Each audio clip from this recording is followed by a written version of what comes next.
नमस्कार, मैं हूं जल्पा क्षत्रिय और आप देख रहे हो के न्यूज नेशनल। चीन ने ताइवान की आजादी का समर्थन करने वाले नेताओं का नाम लेकर खुलेआम अंजाम भुगतने की धमकी दी। चीन ने कहा कि वह ऐसे लोगों के खिलाफ आपराधिक कार्यवाही करेगा, जिसके बाद ताइवान ने भी जवाब देने में देरी नहीं करते हुए कहा कि हम अपनी आजादी और लोकतंत्र के लिए लड़ते रहेंगे। अभी कुछ ही दिन पहले चीन के राष्ट्रपति शी जिनपिंग ने ताइवान को शांतिपूर्ण अपने देश में मिलाने की बात कही थी, जिसके जवाब में ताइवान के राष्ट्रपति त्यासी इंग वेन ने कहा था कि हमारे भाग्य का निर्धारण चीन नहीं कर सकता है। अब कोरोना, ताइवान समेत कई मुद्दों पर जारी तनातनी के बीच अमेरिकी राष्ट्रपति जो बाइडेन और चीनी राष्ट्रपति शी जिनपिंग के बीच वर्चुअल मुलाकात हुई। चीन के शी जिनपिंग के साथ वर्चुअल बैठक की शुरुआत करते हुए जो बाइडेन ने कहा कि उनका लक्ष्य ये सुनिश्चित करना है कि प्रतिस्पर्धा संघर्ष में न बदल जाए। अमेरिका चीन संबंधों में बढ़ते तनाव के बीच दोनों नेताओं ने वर्चुअल तरीके से मुलाकात की। जिनपिंग ने इस बैठक में कड़ा रुख अख्तियार करते हुए कहा कि चीन अपनी संप्रभुता और सुरक्षा हितों की निश्चित रूप से रक्षा करेगा, और इतना ही नहीं, उन्होंने चेतावनी भी दी कि जो कोई ताइवान को लेकर आग से खेलेगा वह जल जाएगा। और यही हमारा आज का चर्चा का विषय है। और हमारे साथ इस चर्चा में जुड़ चुके हैं रक्षा विशेषज्ञ उत्पल वोरा, हमारे साथ जुड़ चुके हैं राजनीतिक विशेषज्ञ जयवंत पंड्या भी हमारे साथ जुड़ चुके हैं, और आम आदमी पार्टी की ओर से डॉक्टर करण बारट हमारे साथ जुड़ चुके हैं। आप सभी का स्वागत है के न्यूज में। जयवंत जी, आपसे शुरुआत करना चाहूंगी। वर्चुअल समिट में चीनी राष्ट्रपति शी जिनपिंग ने चीन को सबसे पहले तो शांति प्रिय देश के तौर पर बताने की कोशिश की।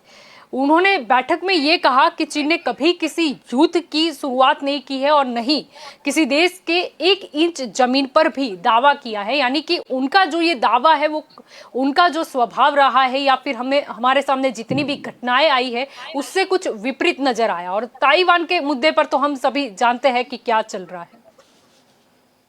नहीं, सही बात है। चीन का जो रवैया रहा है, उसका एटीट्यूड रहा है, वो एक समय जैसा ब्रिटेन का था वैसा रहा है कि कॉलोनी अपनी बनाना और साम्राज्य अपना बढ़ाते रहना। तो तिब्बत तिब्बत हो या फिर ताइवान हो या हांगकांग हो, उस सभी पर, और भारत के भी अरुणाचल प्रदेश, सिक्किम आदि पर अपना कब्जा करना। और उस पाकिस्तान में भी जैसे उसने जो अपना वो वन बेल्ट वन रूट इसके तहत जो किया है, सीपेक, तो उसके तहत भी पाकिस्तान पर भी काफी कुछ हद तक अपना प्रभुत्व वहां पर जमा लिया है। तो ये कहना कि वे शांति प्रिय है और कभी किसी पर हमला नहीं किया है, ये बहुत ही हंसने वाली, हास्यास्पद बात हो जाती है, क्योंकि पूरी दुनिया जानती है कि वो अब महासत्ता बनना चाहता है और काफी हद तक वो महासत्ता बन भी चुका है। इससे भी हम आंख मूंद नहीं सकते हैं, क्योंकि जैसे हम WHO में दिख रहे हैं या फिर कई अन्य देशों में भी उसके जो व्यापारिक संबंध है या फिर अलग अलग जो उसकी ताकत दिखने को मिल रही है, न सिर्फ केवल आर्थिक तौर पर, लेकिन ओलंपिक हो या फिर जी। कई और खेल हो या फिर तकनीकी बात हो, साइंस हो, तो उसमें उसने काफी प्रगति की है। और जिस तरह से अमेरिका के सामने वो खड़ा रहने लगा है, तो उससे ये प्रतीत होता है कि अभी वो महासत्ता बनने की ओर है, या फिर कुछ हद तक कहा जा सकता है कि महासत्ता बन चुका है। लेकिन जो भी अभी अमेरिका के साथ उसका जी। टकराव है या फिर भारत के साथ टकराव है, वो अभी जुबानी तौर पर है। वो कोशिश कर रहा है, जैसे पिछले साल भारत के साथ गलवान में किया था, या फिर लद्दाख की सरहद पर या अरुणाचल प्रदेश की सरहद पर कर रहा है। तो उससे वो एक कोशिश कर रहा है कि वो एक हद तक वो अपने घुसने की प्रयत्न करता रहता है। बीच बीच में 2013 हो या उससे पहले नरसिंह राव के समय भी हो, तो ये उसकी कोशिश रहती है भारत को डराने की या फिर कुछ हद तक अंदर जाने की। लेकिन उस कोशिश को हम भारत के वीर जवान जो है वो जी। निष्फल बनाते रहे। लेकिन अभी तक जो बात है बाइडेन और जिनपिंग जी के दोनों के बीच मंत्रणा की, जी। ये कोशिश है, क्योंकि पिछले कुछ समय से अमेरिका और चीन के संबंध खास करके डोनाल्ड ट्रंप के आने के बाद काफी हद तक बिगड़े हुए थे, और जी। अमेरिका ने भी काफी हद तक अपने तरफ से प्रोएक्टिव कदम उठाए थे, प्रोटेक्टिव कदम भी उठाए थे ट्रेड को लेकर, तो इससे चीन की बौखलाहट काफी बढ़ गई थी। और चीन अपनी तरफ से भी सामने कुछ एक्शन ले रहा था, तो दोनों के बीच जैसे कोल्ड वॉर की सिचुएशन बन गई थी। तो अभी जो बातचीत हुई है उसमें से हम ऐसा फॉर जर्नलिस्टिक व्यू हम ऐसा मतलब उसका समाचार देख सकते हैं कि चीन ने धमकी दी या कुछ दी, लेकिन बात ये है कि अमेरिका ने भी अपनी तरफ से बात रखी है कि जो चीन में मानव अधिकार का उल्लंघन हो रहा है उइगुर में, तो वो उसकी बात रखी है। फिर ताइवान में भी अगर वो कुछ अटैक करता है तो उसकी बात रखी है।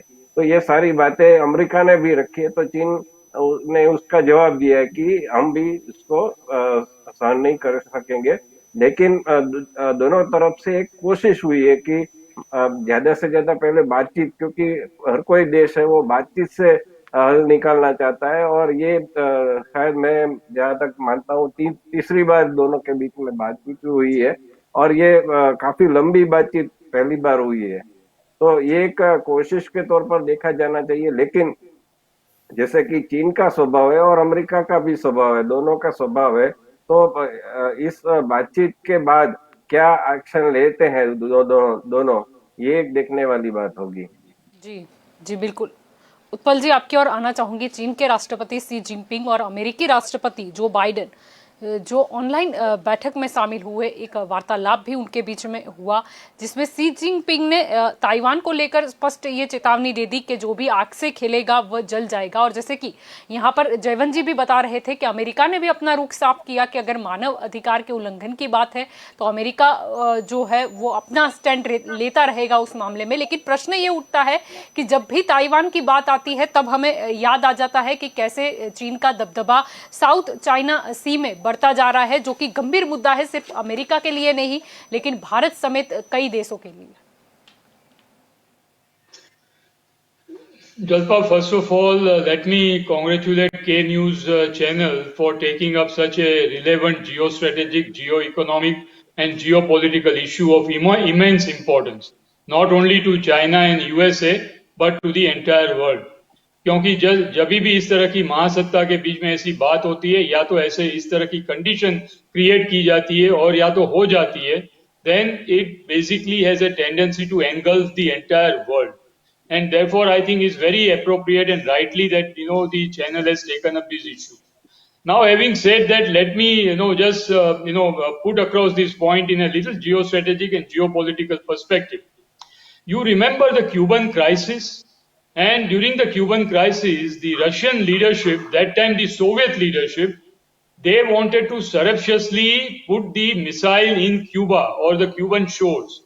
What did America do?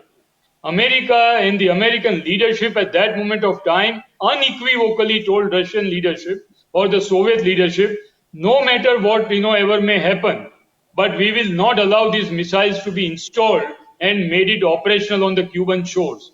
The ships which are carrying the missiles, they have to go back. Otherwise, we'll create a Cuban blockade and we will not allow these ships to enter the Cuban waters. They were so clear, वहां तक बोल दिया था कि even if the nuclear war, if it will lead to, तो हम उसके लिए तैयार हैं. And Soviets, they withdrew, and Soviets succumbed to the threat, and the rest is history. That the Cuban, missile crisis got over. So when it comes to the core interest of the nation, whether it is a regional power or whether it is a maritime power or whether it is a global power, they don't cut corners. That is the basic fact of life. Because every nation has its fundamental core interest and there are peripheral interests. As long as peripheral interests you can play around with, it is part of the diplomacy and diplomatic leveling. But when it impinges upon the core interest, no country in the world will ever allow that to be played around with. For China, Taiwan is a one nation policy, and China will never ever allow that the one nation theory or one nation stand to be punctured. Let us be very clear about it. And that is the crux of the whole story. The US doctrine, the China doctrine, what was that doctrine? that we will definitely be collaborative as long as we can, but we will be adversarial when we have to be or when it is must to be. So this doctrine, Mr. Anthony Blinken, the US Foreign Secretary of State, and prior to him, even the other US administration also maintained. It's a different matter. I would dare to say that, regrettably, Mr. Donald Trump messed up the whole China doctrine. And virtually he brought both the countries to, almost in a conflictive, or a conflict nature, which, as a responsible leader, he should not have done. Now, where China is making a very good, move is because China understands the history well. Till 1980, China was nothing. But 1980 onwards, China started becoming, dreaming of becoming a world power.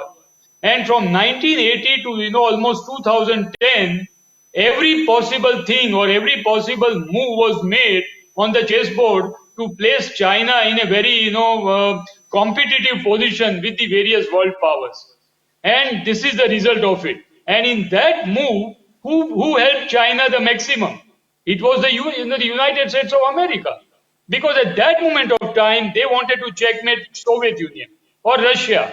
And their core interest in the Cold War was to checkmate the Soviet Union, and at the cost of, they never bothered. And therefore China was propped up. And in propping up China, they again took the help of Pakistan, the Nixon and Kissinger duo. Same thing you can now see the realization through the Doha agreement, taking Pakistan help, and now meeting Taliban in solving the Afghan problem. So sometimes history repeats, and one has to understand the history very well. Now, having said that, Chinese have never, and I underline this word, Chinese have never pardoned the Soviets or the Russians, because they say that the Russians, they buckled up to the pressure of the NATO and particularly to the American pressure. And they've been saying, they've been seeing how Soviet Union was humiliated, or rather is getting humiliated. From a great military power, they came down to the current state of affairs is because it was not a great economic power. And Chinese leaders, they understood the mathematical equation or the calculus between the economics and military power, and which can lead to the diplomatic the edge in the world balancing of the equation. And they have mastered that art of balancing military power and economic power. So today China is $16 to $17 trillion economy, knocking at the door of USA. If you read the McKinsey report, we can question the McKinsey report and its validity, which has just published 2 days back. It says that now China has overtaken the US. And if this is the scenario, then USA had to take note of China, whether military power or no power. And therefore they realized, the US administration realized that things are getting too far stretched, and a time has now come under the Joe Biden leadership to amend, or rather mend, the relations, the diplomatic, the trade, military, political and geopolitical relation between two world powers like China and USA. Both are humongously powerful nations with a military might and a nuclear might. And therefore, whatever that happens, on the statement front, it is just putting up a facade. It is just posturing. Don't ever be carried away by that China or Pakistan China and USA will ever get into a conflictive situation where they have to even fire a bullet at each other. Cold War is a live example and is a case in point. For 60 years, the Cold War continued till Berlin Wall got demolished. But between Russia and the USA, not even once one bullet was fired. And they both were great powers, military power and economic power to a certain extent. So therefore, whatever is happening is just positioning on the global chessboard. Now, in today's the scenario, we also have to see how China is not only like Russia. It's a very, very important thing, and that needs to be understood. Russia only develops its own the military might without economic might, and that economic might was of no use to the other world nations. Whereas China's economic might, China is very cleverly and cunningly वो अपने आप के अपना जो हमारा पैसा economic power वो पूरे वर्ल्ड में उसका यूज कर रहा है and making a pliant states और a web of pliant states. Now take the case of Indian Ocean. In surrounding India only, there are states like Myanmar, Bangladesh, Sri Lanka, Maldives, Pakistan, and Djibouti, and things like that. Similarly, if you go to ASEAN country, they are also eating out of the palm of China. Take the question of Europe. The Europe economy is also dependent on China to a large extent. Take the case of Canada and New Zealand and Australia. Though they may be part of the AUKUS and also and other larger apparatus, military apparatus, but their economy is also dependent to a large extent on Chinese export. So this is the difference between the old Cold War and the new Cold War that will come into being. And America has realized that they cannot be in a conflict situation with China forever. And whatever Mr. Trump had done it has to be revived. They also know from heart of heart that China is the third nuclear power, the great power, and having 650 nuclear weapons. And within maybe say 2 to 3 years, they are planning to double that number, and they are actively working on it. There are satellite reports and there are intelligence reports which are saying that China is actively trying to do that. China is beefing up its navy, and this is not Chinese report. This is US Navy report, which says that the Chinese Navy is advancing and galloping at a very dangerous pace. Therefore, such a world power you cannot neglect, and you cannot get into conflict with each other. And therefore, what is most important in politics? The political leader who is commanding the nation of such a great economic and military power, they cannot keep shouting war, war, war.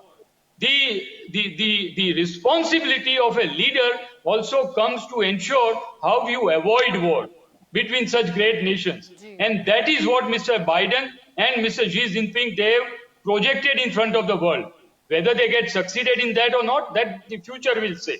But the world would have called them idiots if such a great economic and military might under their disposal, and both of them with being so powerful leaders, with powerful the global power that you can reckon them with, and they keep sending the AWACS and the carrier battle groups and nuclear submarines and bomber aircraft, then that is not the way to run the nation.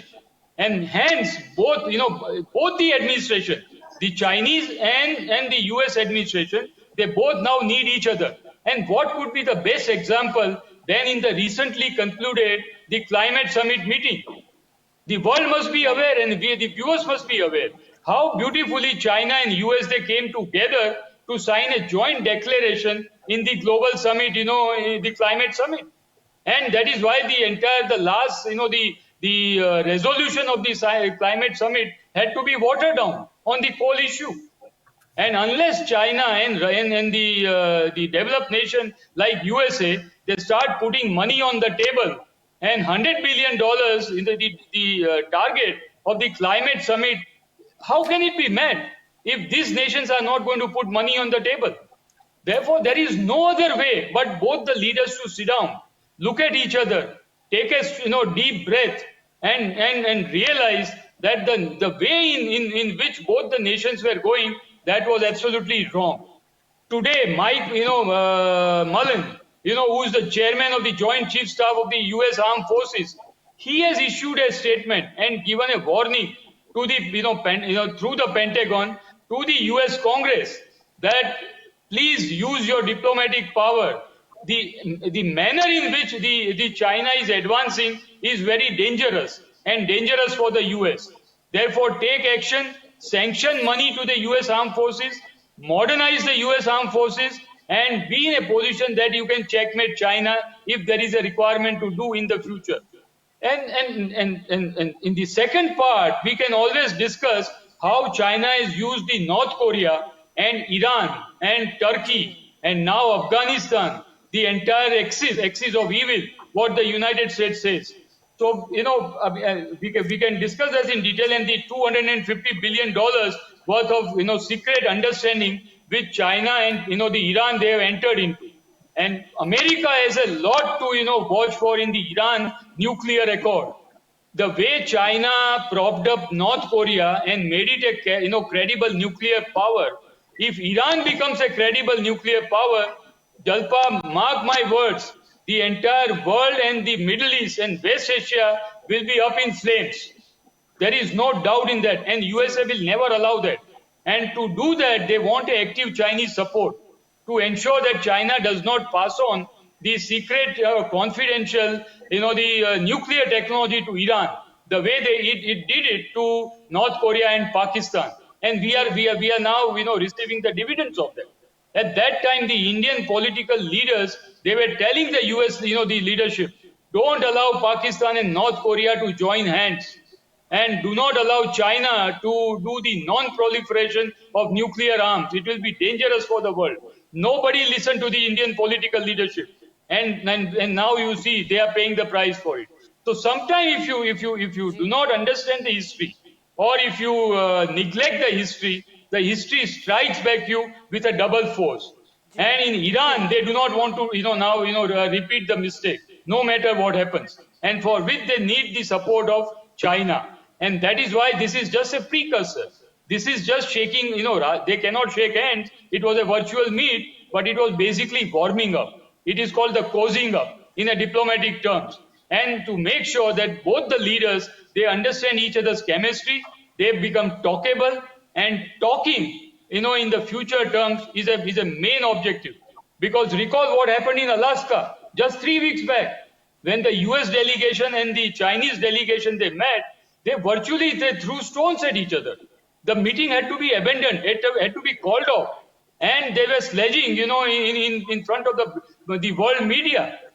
That kind of situation they never wanted to repeat. And therefore, Mr. Biden was very, very mature, and so was, Xi Jinping. And both of them, they conducted themselves very well, apart from little bit of rhetoric here and there on Taiwan. And the last point, just 30 seconds. You see the steadfastness of Mr. Xi Jinping when he said that, Taiwan, if you middle around, then it is like, touching the fire. This is the second, the statement, the Chinese leader has made. First time when, Joe Biden, when he made a statement that US will not deter or will not hesitate to support Taiwan, he had to withdraw that statement. And then he just had to rephrase these words. Such is the importance of these, kind of world powers to come together and work together. They can keep issuing statement on, the humanitarian grounds and all that, and the nuclear, the issues and all that. What did Xi Jinping, shot back at Mr. Joe Biden in a virtual summit? He said, this is my internal issue, and you have no business to meddle around in my internal affairs of China. Right. So that is how he cut off Mr. Joe Biden. So now gone are the days where you can take China lightly. This is whether you like it or not. And the last part, why, USA is playing very cautiously is because if China and Russia, if the economic might and military might of both the countries, they come together, the American, the European Union and the rest of the world, they are facing a very, very difficult time. And therefore, it is incumbent upon the US administration for the future of the US people and the NATO countries that they do not allow China and Russia to come together on the World Forum. Because on the World Forum, if these two countries, they almost come together. But if they come together, then it's not going to augur well for the world.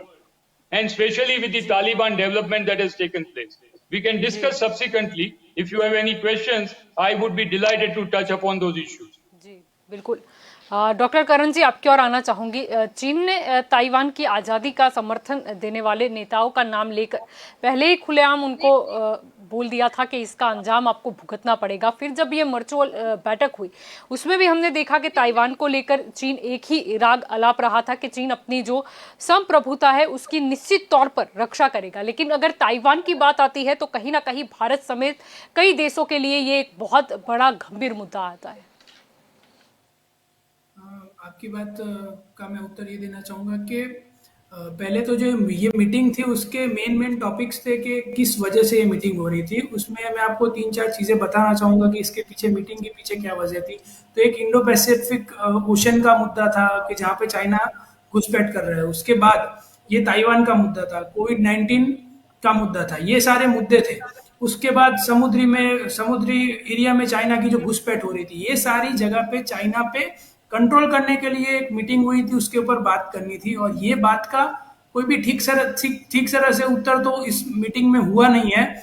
ऊपर से जैसे ही meeting खत्म हुई उसके ही 5 घंटे बाद China के fighter जो थे उन्होंने उन लोगों ने वापस जो एयर डिफेंस इंडिपेंडेंट जोन होता है वहां पे ताइवान में, उसमें वापस घुसपैठ की। थोड़े टाइम पहले उनके 150 Air Defense Identification Zone, ADIZ. ADI से एयर डिफेंस आइडेंटिफिकेशन जोन, उसमें घुसपैठ की। उससे पहले उन्होंने थोड़े दिन पहले वापस उनके 150 जो थे फाइटर जेट्स, उन्होंने वापस घुसपैठ की थी। मतलब ये उनका एक करारा जवाब था जो बाइडन को कि हम, क्योंकि मीटिंग खत्म हुई, अगर आपने पॉजिटिव वे में मीटिंग को ली है तो मीटिंग खत्म होते ही अगर 5 घंटे में ये कैसे होता है, और यूएस को इसमें इतना इंटरेस्ट क्यों है? तो उसके पीछे भी मुझे जैसे आपने बताया है कि दक्षिण चीनी सागर जो है वहां पे अगर चाइना कंट्रोल अपना कर लेता है तो वहां से ट्रेड और कारोबार काफी वो कंट्रोल कर सकता है। और उसमें ना कि यूएसए पर बाकी सारे देश के लिए भी वो बहुत संकट के तौर पे हम देख सकते हैं। तो वो एक मेन चीज है अगर उसको कंट्रोल करना है। और पहले से ही चाइना और ताइवान के बीच में ये रहा है 1949 से, जब से उनकी दो पार्टी थी, रिपब्लिक ऑफ चाइना थी और उसके बाद पीपल्स रिपब्लिक चाइना थी। वो जब से वो दोनों अलग हुई उसके बाद ताइवान आया और तब से ये दोनों में इश्यू हो रहा है। पर कहीं ना कहीं यूएस भी अभी ताइवान को सपोर्ट कर रहा है। जैसे आपने अभी सुना हो तो थोड़े टाइम पहले 750 मिलियन हथियारों का उन लोगों के बीच में लेन देन हुआ था और उन्होंने ताइवान को दिया था। तो कहीं ना कहीं अभी ताइवान एक सेंटर ऑफ अट्रैक्शन बन गया है, थोड़े टाइम पहले ये नहीं था। तो बीच बीच में ये हो गया है, तो ये कहीं ना कहीं चीन को ये बात नहीं पसंद है कि ऐसा क्यों हो रहा है। तो ये सारे जो हमको दिखने मिल रहे हैं वो सामने उसकी वजह से हो रहा है। और यूएस का मेन इसके अंदर उसके पीछे रीजन है कि ये है कि जो मेन जो है चीनी का जो सागर है, दक्षिण चीनी सागर, वहां पे ये नहीं होना चाहिए उसकी घुसपैठ चीनी की, तो उसके वजह से ये ज्यादा बढ़ रहा है। जी बिल्कुल। जयवंत जी, आपकी ओर आना चाहूंगी। अगर अमेरिका की बात करें, भले ही वो ताइवान में मानव अधिकार को लेकर बात करता हो, लेकिन अफगानिस्तान का मुद्दा हो, ईरान हो या फिर नॉर्थ कोरिया हो, उसको लेकर अमेरिका भी उतना ही चिंतित है। और शायद अमेरिका जानता है कि अगर ताइवान के मुद्दे पर अगर चीन का उसने कान मरोड़ा तो कहीं ना कहीं अफगानिस्तान, ईरान और नॉर्थ कोरिया के साथ जो चीन के रिलेशन है वो शायद अमेरिका को हार्म कर सकते हैं। नहीं, जैसे ये जो महासत्ता होती है वो एक दूसरे के साथ क्या करती है वो एक हमको समझना पड़ेगा। जैसे पिछली जो 20वीं शताब्दी थी तो वो एक यूएस और यूएसएसआर उसमें बटी हुई थी। तो दोनों के बीच में सीधा संघर्ष नहीं होता था, क्योंकि दूसरे विश्व युद्ध के बाद दूसरा कोई युद्ध ना हो इसके उपाय खोजे जा रहे थे। लेकिन छोटे मोटे युद्ध जरूर हुए थे, जैसे इराक कुवैत या फिर यूएस इराक और यूएस अफगानिस्तान, ऐसे युद्ध जरूर हुए। लेकिन बड़े तौर पर ऐसा कोई विश्व युद्ध के जैसा बड़े पैमाने पर जो युद्ध हो, ऐसे उपाय को मतलब न हो इसके उपाय खोजे जा रहे थे। लेकिन उसके साथ साथ जो पूरा विश्व है दो ध्रुवों में बट गया था, एक यूएस के ध्रुव में, एक यूएसएसआर के ध्रुव में। तो ये दोनों एक दूसरे को चेकमेट करते रहते थे कि जैसे ईस्ट जर्मनी हो गया, वेस्ट जर्मनी हो गया। ईस्ट जर्मनी यूएसएसआर के तरफी था तो वेस्ट जर्मनी यूएस के तरफी था। ऐसे ही नॉर्थ कोरिया है तो वो यूएसएसआर के तरफी था और साउथ कोरिया वो यूएस के तरफी था। तो इसी तरह से वो दोनों ध्रुव, जैसे भारत की बात हो तो उस समय भारत है वो यूएसएसआर की ओर झुका हुआ था और पाकिस्तान यूएस की तरफ झुका हुआ था। तो जो भी पड़ोसी देश थे वो एक दोनों ध्रुवों में बट गए। इसी तरह से अभी जो हो रहा है वो ऐसे ही हो रहा है कि जैसे यूएस और चीन के बीच में ये जो चल रहा है उसमें चीन है वो अमेरिका को चेकमेट करने के लिए ऐसे ऐसे कंट्रीज जो है, जैसे पहले भारत और ईरान की काफी नजदीकियां थी, लेकिन ईरान को थोड़ी सहायता करने के कारण और भारत का यूएस के साथ संबंध होने के कारण जब भी डोनाल्ड ट्रंप ने और पहले ओबामा ने ईरान के ऊपर सैंक्शन लगाए तो हम हमारी थोड़ी घट गई उसमें। तो इसके कारण चीन ने उसका फायदा उठाते हुए ईरान को सहायता दे दी। तो इस कारण चीन है वो ईरान को एक यूएस के तरह सामने प्यादा के तौर पर इस्तेमाल करना चाहता है। इसी तरह से अफगानिस्तान, तो पाकिस्तान ने यूएस को निकालने के लिए और चीन का साथ लेते हुए वहां पर एक तबादला किया और विद्रोह करते हुए तालिबान से। तो वो भी वहाँ सिचुएशन उसको ये सिचुएशन है वो अमेरिका के खिलाफ और भारत के खिलाफ इस्तेमाल करना चाहता है। इसी तरह नॉर्थ कोरिया भी एक अमेरिका की दुखती क्या बोलते हैं उसको, कि उसका दुखता पॉइंट है। तो इसी तीनों को मिलाकर वो कर रहे हैं। और चीन की जो दुखती नस है वो है ताइवान, हांगकांग, तिब्बत, ये तीनों, और उइगुर। उइगुर में जो मुसलमानों के साथ वो कर रहा है वो चीन की एक दुखती नस है। उसको यूएस है वो काफी दबाता रहता है।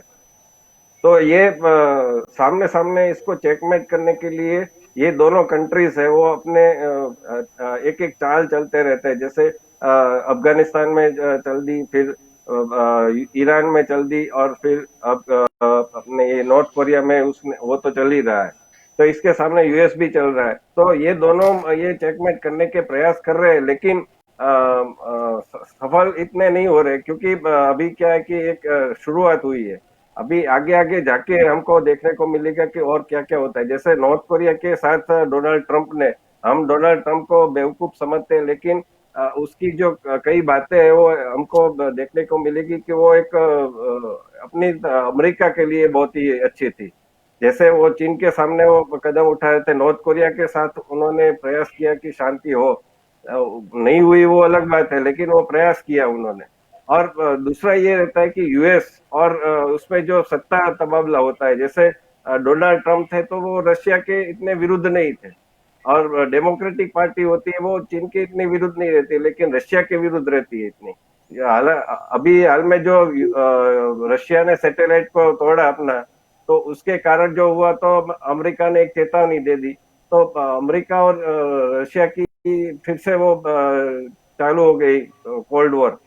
कोल्ड वॉर इतने नहीं कह सकते, लेकिन जुबानी जंग चालू हो गई। तो बाइडेन है वो, उसके पहले ओबामा भी थे जो चीन के इतने विरुद्ध नहीं थे। वो जैसे कोरोना वायरस की भी हम देखेंगे तो उसमें डोनाल्ड ट्रंप ने जो कहा था, और उसका इतिहास भी थोड़ा देखेंगे, आउटसोर्सिंग का था। तो वो भी एक संदेहजनक तो है ही कि डेमोक्रेटिक पार्टी और चीन ये क्या आपस में तालमेल है वो देखने को मिल सकता है, लेकिन इसका कोई ज्यादा वो ऑफिशियल तौर पर बाहर नहीं आया। डोनाल्ड ट्रंप ने एक इशारा कर दिया था। तो एक बात होती है, और एक शुरुआत है। अमेरिका चाहता है, बाइडेन का जो अमेरिका है वो चाहता है कि चीन के साथ संबंध थोड़े अच्छे हो, ताकि जो अमेरिका की स्थिति दिन प्रतिदिन बिगड़ती जा रही है। जैसे रिपोर्ट आ रही है कि चाइना है वो वेल्थ में भी आगे निकल गया है। तो ऐसे जो भी मतलब और जासूसी के तौर पर भी एक रिपोर्ट आई थी कि चीन के जासूस है वो चीन की जो गुप्त इंटेलिजेंस एजेंसी वो ज्यादातर एआई के ऊपर निर्भरित हो गई है, और चीन के जासूस है वो अमेरिका में अपना काम कर रहे हैं अच्छी तरह से। तो ये भी एक बात है कि जैसे जैसे आप वेल्दियर होते जाते हो तो आपकी थोड़ी कंडीशन बिगड़ती जाती है। आपके जो सैनिक होते हैं या फिर आपके जो गुप्त आप टेक्नोलॉजी पर ज्यादा निर्भर रहने लगते हो। जैसे ओबामा ने एक बार ये कहा था कि अमेरिका के जो विद्यार्थी है वो भारत के विद्यार्थी से कम होते जा रहे हैं। जैसे इंग्लिश स्पेलिंग बी की एग्जाम हो, या फिर और कोई बात हो, जैसे हम देख रहे हैं कि भारतीय है वो अमेरिका में और आगे निकलते जा रहे हैं। तो एक बात होती है कि जैसे जैसे आप वेल्दियर होते जाते हो, आपकी वो आपको एक कॉन्फिडेंस आ जाता है कि अब तो हम सुपीरियर है। तो वो जो सुपीरियर की बात होती है तो वहां पर आप तो थोड़ा थोड़ा पिछड़ने लगते हो। और जो इमर्जिंग होता है जैसे चाइना है, तो वो एक कोशिश करता है कि हम हर बात में अपने सुपीरियरिटी स्थापित करें। तो इसी तरह से ये बातें हो रही है कि चाइना है वो एक सुपीरियरिटी स्थापित करने की कोशिश कर रहा है, चाहे वो स्पेस हो, चाहे वो टेक्नोलॉजी हो, चाहे वो अपना जैसे उन्होंने अपना वो भी बना लिया, सर्च इंजन गूगल, वहां पर प्रतिबंधित, ईमेल भी अपना है और सभी अपनी भाषा में है। हम मानते हैं कि टेक्नोलॉजी है वो इंग्लिश भाषा में ही हो सकती है, लेकिन चीन ने ये गलत साबित कर दिया है। उसकी जो सर्च इंजन है, ईमेल है, सोशल मीडिया है, यहाँ तक कि टिकटॉक वगैरह जो भी एप्स थी, वो भी उन्होंने ऐसी बना दी कि सब पूरा विश्व उसका आदी बन गया। और उसके द्वारा भी मतलब काफी कुछ डेटा वो निकल गया था, तो उसके सुरक्षा के कारण भी पूरे विश्व में कई लोगों ने, कई देशों ने उसके ऊपर प्रतिबंध लगा दिया था। तो ये एक बात है कि China it is emerging as a super power. तो वो एक कोशिश करे कि ज्यादा से ज्यादा वो यूएस के साथ वो अपनी प्रभुता स्थापित करे और उसको नीचा दिखाए। जी जी बिल्कुल। आपकी ओर लौटना चाहूंगी जयवंत जी। जब यहाँ पर हम बात करते हैं ताइवान की, तो अमेरिका को शायद पता है कि ताइवान के बारे में अगर ज्यादा बोलेंगे या फिर कुछ ज्यादा हो गया तो फिर शायद इसका असर अफगानिस्तान या नॉर्थ कोरिया या ईरान या और किसी जगह तक भी जाएगा। यानी कि अगर हम दो महासत्ता की बात करते हैं कि शायद कोई एक नंबर 1 पे है, नंबर 2 पे है, उन दोनों का कोई भी समझौता होता है या तो फिर कोई टकराव होता है, शायद उसका परिणाम विश्व के दूसरे देशों को भी उठाना पड़ता है। इसीलिए जब भी ऐसी कोई मीटिंग होती है, वो भी खास तौर पर जिसमें महासत्ता के स्थान पर जो देश है वो वहां पर मौजूद हो, तो फिर सब मतलब पूरे विश्व की नजर उसी पर टिकी रहती है।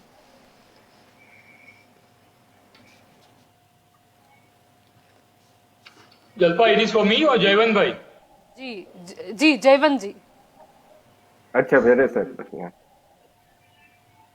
थोड़ा दोहराएंगे कि मैं जी जयवंत जी, यहाँ पर कहने का मतलब वही था कि जैसे अभी चर्चा चल रही है कि जब भी दो महासत्ता इन्वॉल्व होती है किसी चीज में, उसमें समझौता हो या तो फिर कोई टकराव की स्थिति हो, उसका जो भी असर है वो पूरे मतलब समग्र विश्व पर पड़ता है। नहीं, वो बात तो सही है कि जी में कहा गया था, लेकिन सही बात है कि बड़ा पेड़ गिरता है तो उसके नीचे जो भी मतलब कीड़े मकोड़े है वो तो मर ही जाते हैं। तो इसी तरह से जब ये दो ग्रेट पावर्स, महासत्ता है, वो सामने आती है तो उसकी असर पूरे विश्व पर पड़ती है। बीच में भी हमने देखा था कि यूएस और चाइना के जो ट्रेड वॉर्स चल रहे थे, ड्यूटीज वो लगा रहे थे, तभी उसका जो इम्पैक्ट है वो पूरे विश्व में जो भी स्टॉक एक्सचेंज से लेकर पूरे मतलब इकोनॉमी पर पड़ रहा था और यूएस की भी इकोनॉमी पर भी पड़ रहा था। तो ये तो बात होनी है।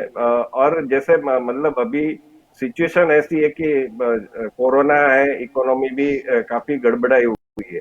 तो जैसे हम कई परिवार में भी देखते हैं कि कुछ तनाव मतलब खराब स्थिति आ जाती है, किसी की बीमारी या फिर कुछ ऐसा घटना हो जाती है, तो एक दिमाग में तनाव हो जाता है। तो उसके कारण कई बार क्या है कि बिना वजह भी आदमी झगड़ पड़ता है, लड़ पड़ता है। तो ये पूरे विश्व में अभी एक स्थिति ऐसी दिखने को मिल रही है। हालांकि ये युद्ध की हो जाएगी ये हम नहीं कह सकते, ये बहुत आगे की बात है।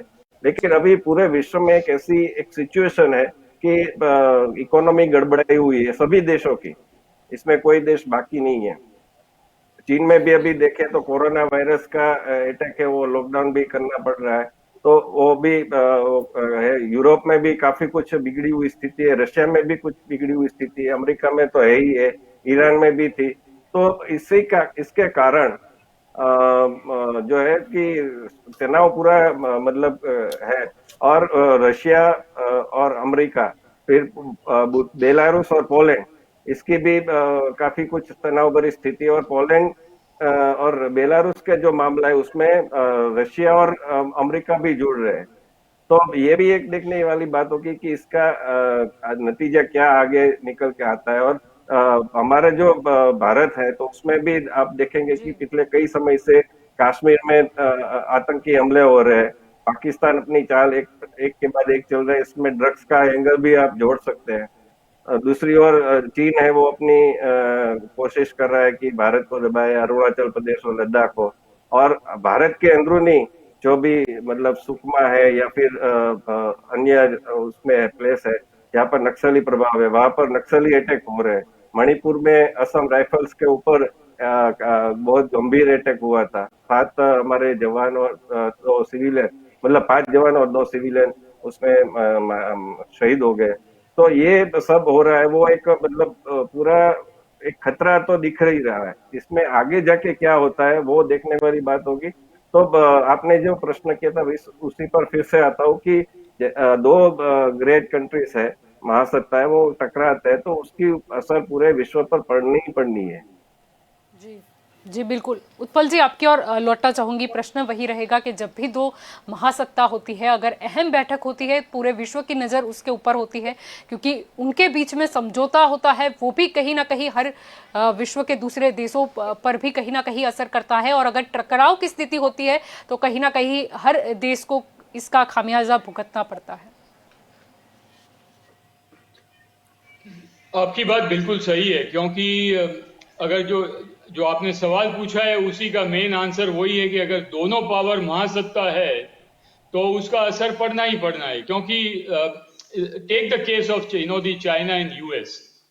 नाउ यूएसए के अंदर आप अगर इनकी हिस्ट्री देखिए, whether it is for Libya और whether it is for Syria, whether it is for Iran, whether आपने ये इराक का सिचुएशन देखो, या ईरान इराक वॉर देखिए, और या तो यूएस इराक वॉर देखिए, they have never cared for the sovereignty of any nation. They have just virtually made up their mind, and somehow or the other they have ensured कि उनका जो motive है, उनका इंटरेस्ट है, उनका diplomatic interest है, political interest है, जियो political interest है, इकोनॉमिक इंटरेस्ट है, that must rain supreme.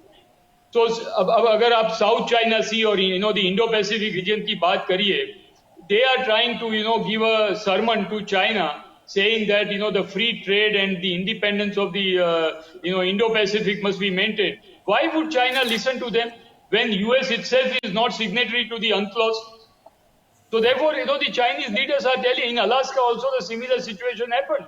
They say, with what face that you are trying to tell us? First, you signed the UNCLOS. And then you tell me that yes, there should be independence of trade in the South China Sea, and Indo-Pacific must remain a free trade zone. And in so many cases, the US itself is to be blamed.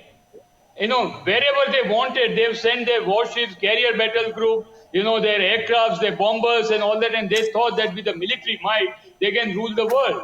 Somehow, where those, were the days where Russians were not, active so much, because they were not an economic power, and they were a degrading military power. So over a period of time, they did not have that much of courage to stand up to the Americans. Let me be very honest that way. I will put it that way. But China is a different story. China realized that if you want to prevail upon diplomatically and militarily, you have to be a first economic power. And that is what China achieved in 20 years.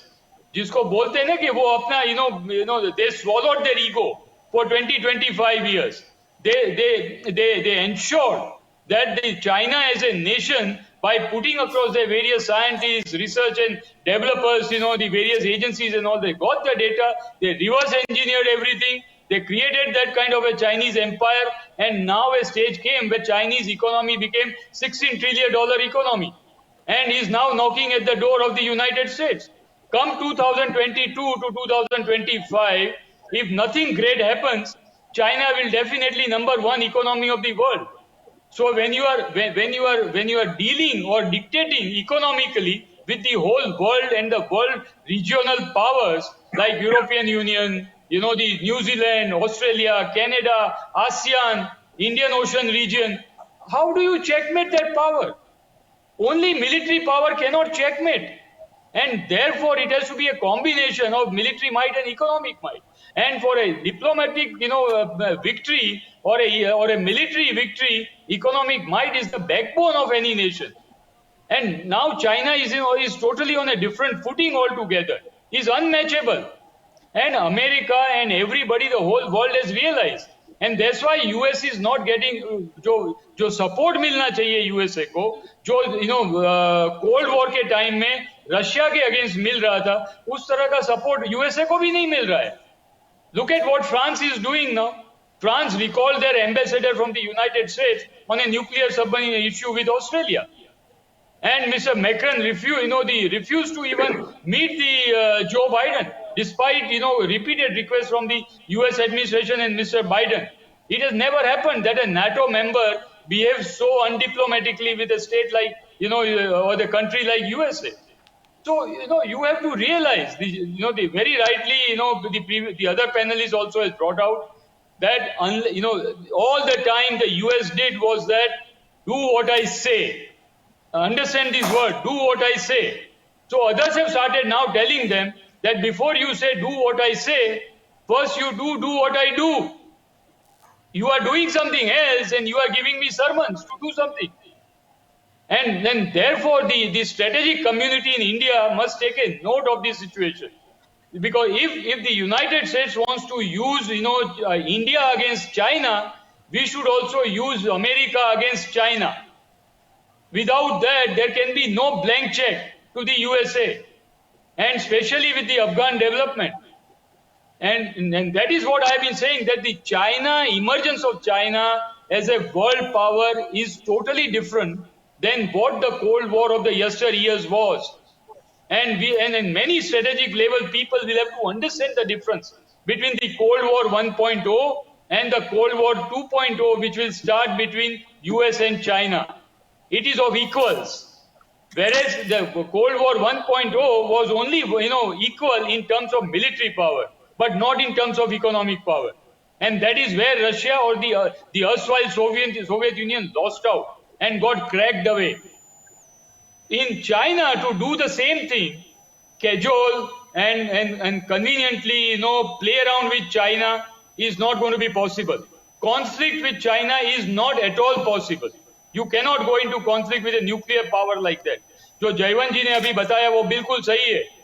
Trump was, what he did was actually real politics, not geopolitics or politics, because he realized that if North Korea goes out of control and fires something either on South Korea or on a Japan, it will be a totally different scenario altogether, and it will be a totally out of control situation. Therefore, they took China into confidence.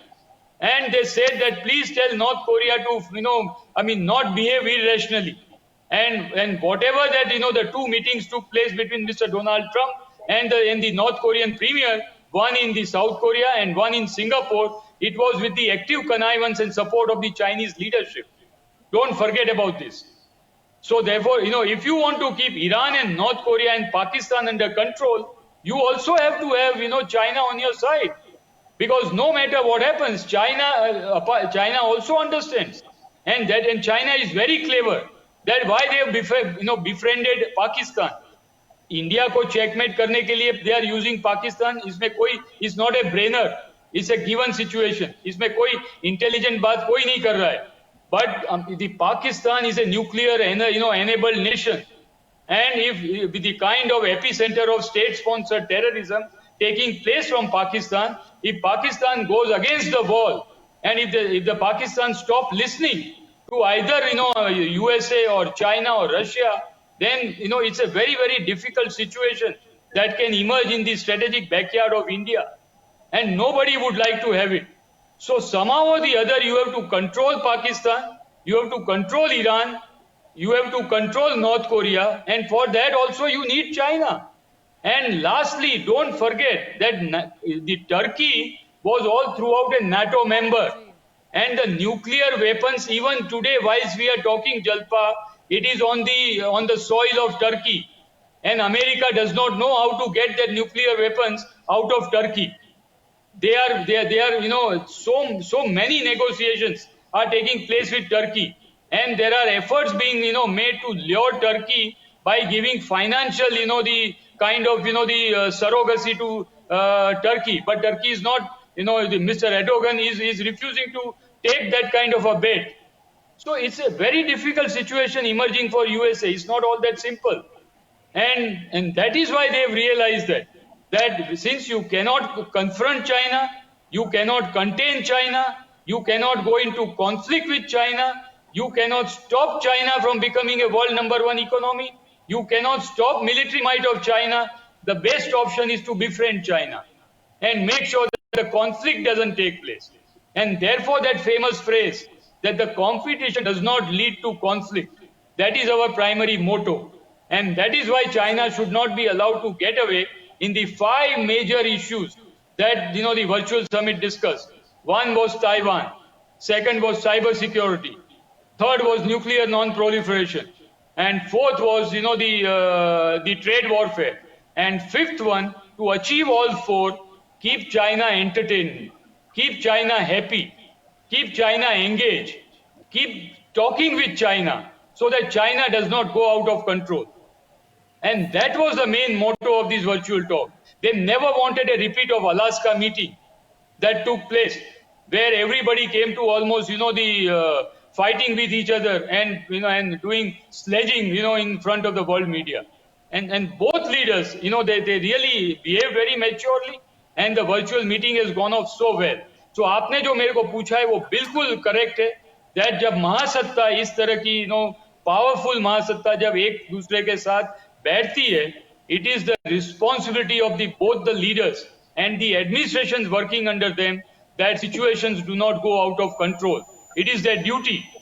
You can't be a warmongering with this kind of power under your belly. I mean, it's not a joke that a country or a power like US and China, they get into conflicting situations. It cannot be. Mature leadership cannot allow that kind of situation to go out of hand. And there are a lot of lessons for India. Let me tell you that. And that we can discuss on a separate day, because it's a different issue for discussion. That what we can learn as a nation from US-China maturity. जी बिल्कुल। Doctor करण जी, आपके और भी आना चाहूंगी। जैसे कि पहले भी बात हुई कि ये जब बैठक हुई उसमें एक मुद्दा पहले ही क्लियर कर दिया गया कि ये सुनिश्चित करना है, इस बैठक का उद्देश्य कि प्रतिस्पर्धा जो है वो संघर्ष में ना बदल जाए, क्योंकि कई बार ये होता है कि नंबर 1 बनने की होड़ में कई चीजों से कई देश आगे निकल जाते हैं और वो कहीं ना कहीं फिर उन्हें भी उतने ही ज्यादा इफेक्ट करते हैं। ये इसका कारण यही हुआ है कि अभी तक चाइना की ओर से पहले ऐसा कुछ हुआ नहीं था, पर ये कुछ थोड़े 1-2 महीनों से चाइना की जो गतिविधियां बढ़ रही है ताइवान की ओर से, और जो चाइना करना चाहती है तो उसको रोकने के लिए कुछ स्टेप्स लेने जरूरी है। उसीलिए आज यूएस ने ये करार पास किया, ताइवान करार पास किया, ताइवान समझौता किया, टीआरए एक्ट पास की। ये सब जरूरी है। ऑस्ट्रेलिया आ गया कि ऑस्ट्रेलिया के पीएम ने स्टेटमेंट दिया कि हम ताइवान के साथ खड़े हैं, इंडिया के रिलेशन भी ताइवान के साथ ठीक है। तो सबको मिलके इसके खिलाफ खड़ा रहना पड़ेगा, क्योंकि ताइवान एक अपने आप को इंडिपेंडेंट मानता है, इंडिपेंडेंट रहना चाहता है। अगर चाइना को आप कहीं तरीके से रोकोगे नहीं, जैसे सर ने बताया कि चाइना अभी यूएस से भी आगे निकल गया, कुछ ही देर पहले आया था कि इकोनॉमिकली यूएस से आगे निकल गया है चाइना। तो चाइना को आपको कहीं ना कहीं रोकना पड़ेगा, आपको उससे बात करनी पड़ेगी। जैसे अभी अरुणाचल प्रदेश में जयवंत सर ने बताया कि अरुणाचल प्रदेश में एक गांव बसा लिया है, तो आपको कहीं ना कहीं आपको युद्ध नहीं करनी है, आपको समझौते से बात करनी है, पर चाइना को आपको कहीं ना कहीं तौर से रुकना पड़ेगा। जैसे बात करें यूएस है, तो यूएस ने क्या किया अभी रशिया के साथ यूक्रेन में उन्होंने कुछ समझौता किया, उसकी वजह से रशिया में उसका इश्यू क्रिएट हो गया। काला सागर है, वहां पे वॉर की प्रैक्टिस कर रहे थे, मतलब यूएसए वहां पे घुसपैठ करने की ट्राई कर रहे हैं। दूसरी साइड ईरान में देखिए, तो ईरान का कोई हेलीकॉप्टर है, हेलीकॉप्टर ने यूएस की वॉरशिप को वापस भेजा। मतलब यूएस भी इस तरीके से, मतलब हमको क्या करना है, सबको इकट्ठा होकर चाइना के खिलाफ कुछ ना कुछ एक्शन तो लेना पड़ेगा, क्योंकि जब आपके घर में कोई ना घुसे उसकी तैयारी तो आपको रखनी पड़ती है। नहीं हमको वॉर करना है, नहीं कुछ आगे करना है, पर घर की रक्षा करना आना चाहिए। ये जो अरुणाचल प्रदेश में हुआ वैसा आगे ना, उसके लिए भी हमको सोचना चाहिए। जी बिल्कुल। आप सभी मेरे साथ इस चर्चा में जुड़े, इसलिए आप सभी का शुक्रिया।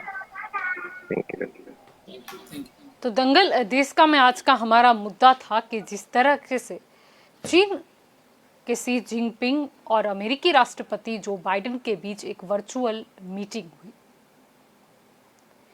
ये मीटिंग में सबसे पहले ही ये कह दिया गया कि इस मीटिंग का उद्देश्य ये सुनिश्चित करना है कि प्रतिस्पर्धा जो है वो संघर्ष में ना बदल जाए। यानी कि जैसे कि हम सब मानते हैं कि अमेरिका नंबर 1 पर है और चाइना शायद अभी नंबर 2 से नंबर 1 की ओर तेज रफ्तार से आगे बढ़ रही है। अब प्रश्न जो है वो महासत्ता पर कौन विराजमान होगा उसी का है, लेकिन सिर्फ ये अमेरिका और चीन के बीच की बात नहीं है, लेकिन दूसरे विश्व के देशों को भी ये इतनी ही ज्यादा असर करती है। क्योंकि अगर थोड़ा सा भी सोचे कि दो महासत्ता है, अगर वो आपस में कोई समझौता कर लेती है या मिल जाती है तो दूसरे देशों का फिर क्या होगा, या तो फिर दोनों के बीच में अगर टकराव हो जाता है तो फिर भी क्या होगा। क्या कोई देश खुलकर अमेरिका का समर्थन कर पाएगा या चीन का विरोध कर पाएगा? अगर हम युद्ध की बात करते हैं या तो फिर हम बात कर लेते हैं कि खुलेआम कोई वॉर छिड़ गई। ऐसी जो भी बैठक होती है ये महत्वपूर्ण इसीलिए भी होती है कि आगे क्या होगा, या फिर रणनीति भी अगर बनानी है तो इसी पे से तय होती है कि कौन से देश का किस देश के साथ अभी क्या समझौता चल रहा है, या तो फिर किस चीज पर उनकी टकराव चल रही है।